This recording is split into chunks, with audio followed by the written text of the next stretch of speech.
Corporación Inmanente. Presencia internacional en medios. Hola, ¿qué tal? ¿Cómo están? Muy buenos días. Estamos transmitiendo en vivo y en directo desde la ciudad de Puebla para todo el mundo.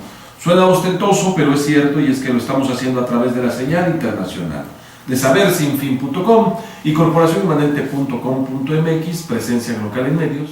Le agradezco a David Méndez en los controles, como ya es costumbre, y a usted que muy amablemente nos obsequia su atención. Mire, el Día del Maestro. El Día del Maestro es una festividad en que se celebra a los maestros, catedráticos, profesores y personas que generalmente trabajan enseñando. En el caso de América, la Conferencia Interamericana de Educación, celebrada en Panamá en 1943, recomendó celebrar el Día Panamericano del Maestro el 11 de septiembre, fallecimiento del educador y presidente argentino Domingo Faustino Sarmiento. En América se celebra en las siguientes fechas. En Argentina, el 11 de septiembre, que es el fallecimiento de Domingo Faustino Sarmiento. En Bolivia, el 6 de junio, fundación de la primera escuela de maestros en Sucre y nacimiento de Modesto Omiste Tinajeros. En Brasil, el 15 de octubre. En Canadá, el 5 de octubre. En Chile, como Día del Profesor, el 16 de octubre.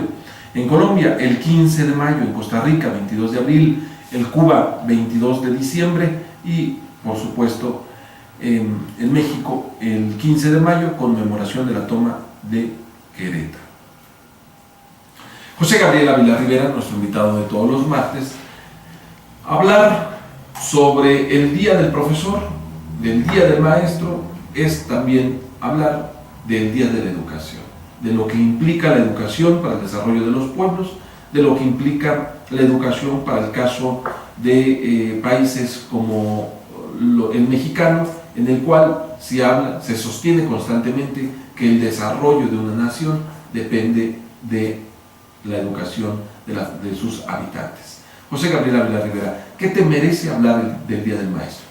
Bueno, desgraciadamente en la actualidad la imagen del maestro, como la imagen del médico y la imagen de muchos profesionistas está muy devaluada. Se tiene la idea de que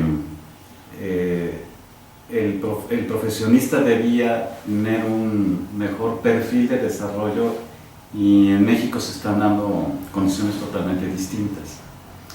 Entonces uno imagina al maestro como aquel individuo que debería estar en las aulas enseñando, y sin embargo la imagen que en términos generales manifiestan las mayorías es de una persona que está en pie de lucha por alcanzar ciertos derechos que ni siquiera son bien comprendidos, ¿no? Entonces yo creo que hay que recapitular en esto, ¿no? Hay que darles obviamente su valor, y también es necesario entender qué es lo que está sucediendo, ¿no? Sobre todo en este momento en el que nos estamos enfrentando a la reforma educativa. A ver, José Gabriel Ávila, creo que a partir de tu comentario puedo identificar que hay un elemento muy importante para hablar del Día del Maestro. Hablar del Día del Maestro es encontrarse con varias aristas. Uno, la banalización de toda conmemoración. Cuando me refiero a esto, me estoy refiriendo a los festejos superficiales, a las palabras también de carácter que llena de calificativos positivos o descalifica de sobremanera la figura de algo de alguien. Y por otro lado, hablar de el Día del Profesor, del Maestro, implica en automático ligarlo con nuestra idea de educación, la cual, por lo que entiendo en tus palabras y por lo que leo, lo ligamos siempre al concepto de educación formal y no a un sentido amplio de la educación. Es decir, que incluya la visión de la educación formal, no formal e informal.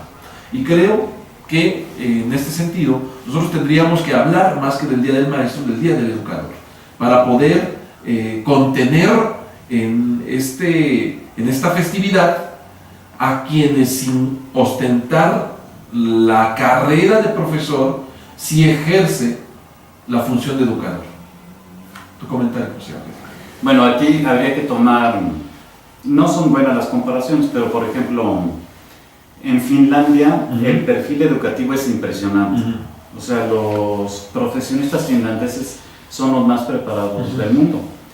Y el modelo educativo se enfoca a dirigir todas las baterías, digámoslo así, a la educación primaria. De modo que los mejores profesores y los mejores maestros se van a las primarias, a donde hay un proceso de selección muy rígido y muy estricto, y además les pagan muy bien. Entonces, ser profesor de primaria en Finlandia es estar en un estatus muy especial, ¿no? A diferencia de lo que pasa, por ejemplo, acá. O sea, aquí no solamente se menosprecia, o sea, lo que tú mencionas como banalización, yo siento que es incluso menosprecio. Y aparte del menosprecio, obviamente hay una, pues, los maestros no ganan lo que en un momento dado debe ser justo. Y tienen que enfrentarse a una serie de situaciones en donde la corrupción provoca graves problemas, ¿no? Desde lo que todo el mundo sabe de venta de plazas, herencia de plazas, o no sé, es increíble, no hay una correcta evaluación y no hay un salario digno que en un momento dado les permita dedicarse totalmente a la actividad docente, sino que tienen que diversificar sus actividades, lo que hace que disminuya la calidad de su enseñanza, ¿no? A ver, entonces yo creo que tenemos que hacer las siguientes puntualizaciones para los amigos que nos están viendo más allá del territorio mexicano. Nos estamos refiriendo en estos comentarios a esta experiencia que tenemos los que habitamos en este país por contar en México con el sindicato más grande de Latinoamérica de un determinado gremio, que es el Sindicato Nacional de Trabajadores de la Educación, y que en las últimas décadas ha tenido dirigentes vitalicios, los cuales, los dos últimos, me estoy refiriendo a Jongitud Barrios y a Mester Gordillo, han terminado en la cárcel por enriquecimiento ilícito, disposición de los fondos del magisterio, y sobre todo una característica común en esos casos es la vida de reyes por la gran complacencia de los gobiernos federales, de las cuotas sindicales y de la opacidad con la que se manejan estos recursos.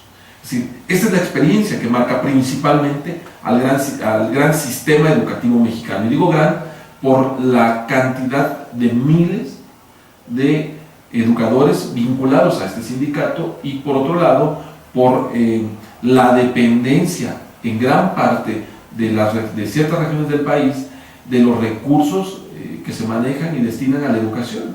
Es decir, en México tenemos comunidades, tenemos lugares en donde la economía se mueve gracias al recurso que llega a través de becas para los educandos, a través del recurso destinado para los profesores, y economías completamente familiares, sostenidas gracias a que sus integrantes, casi en su totalidad, se dedican al magisterio.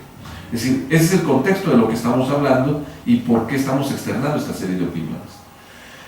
Y en ese sentido, José Gabriel, por eso decía que esta visión y esta experiencia nos encasilla en la educación formal, porque así como en este momento ha citado el caso de los profesores finlandeses, también yo citaría el caso de los educadores, que sin tener experiencia ni formación en las aulas, es más, sin tener estudios a veces ni siquiera de primaria, son verdaderos educadores en la vida. Individuos que a partir del contacto que tienen con la naturaleza o de la observación que ejercen sobre los grupos sociales, dan opiniones y lecciones de vida a las personas que los rodean. Y a esto me refería que el aspecto formal termina comiéndose la verdadera sustancia de la función del educador, llevándolo al rango del profesor, del que profesa lo que está haciendo. ¿Cómo ves? Sí, efectivamente, no, claro que las técnicas ayudan mucho. El hecho de llevar estrategias docentes orientadas desde un punto de vista científico y tecnológico es muy útil. Pero efectivamente para el poder transmitir la esencia de la vida no necesariamente se necesita ser un docente que se haya preparado en una universidad o en una facultad o en una escuela. Aquel que tenga la capacidad de enseñar se puede considerar un buen docente, ¿no? Un educador. ¿Educador? Pero José Gabriel Ávila Rivera, creo que los que dejan huella, los que dejan esa marca en mujeres y hombres, son aquellos que combinan la formación técnica, que combinan la congruencia ética con la sensibilidad que da la convivencia humana. Es decir, por un lado la formación técnica educativa y por otro lado esa disposición humana para generar entornos pacíficos, para generar entornos de progreso, para despertar a la luz del conocimiento a las personas que les rodean. Uh-huh. Sí, yo como claro ejemplo de esto tengo a mi maestro Antonio Cruz López. Uh-huh. Es un docente extraordinario, y además se entrega totalmente en una forma muy generosa. Siempre está en pie de lucha a favor de la educación y siempre lo hace de una forma totalmente desinteresada, o sea, sin que tenga que estar esperando algún beneficio económico de por medio. Entonces, vaya, uno quisiera encontrar muchos ejemplos así, pero desgraciadamente son muy contados, porque hay muchos intereses actualmente mezquinos, ¿no?, que debemos romper como seres humanos. Muy bien, pues hasta aquí dejamos este podcast. Vaya una felicitación, una sincera felicitación para aquellas personas que logran combinar el conocimiento, la formación técnica en el amplio mundo de la educación y la sensibilidad humana que hacen realidad esa frase bíblica que dice: una palabra tuya sanará mi alma. Uh-huh. Agradezco a David Méndez en los controles. Vamos a una pauta para quienes nos siguen en vivo y regresamos. Corporación Inmanente. Presencia local en medios.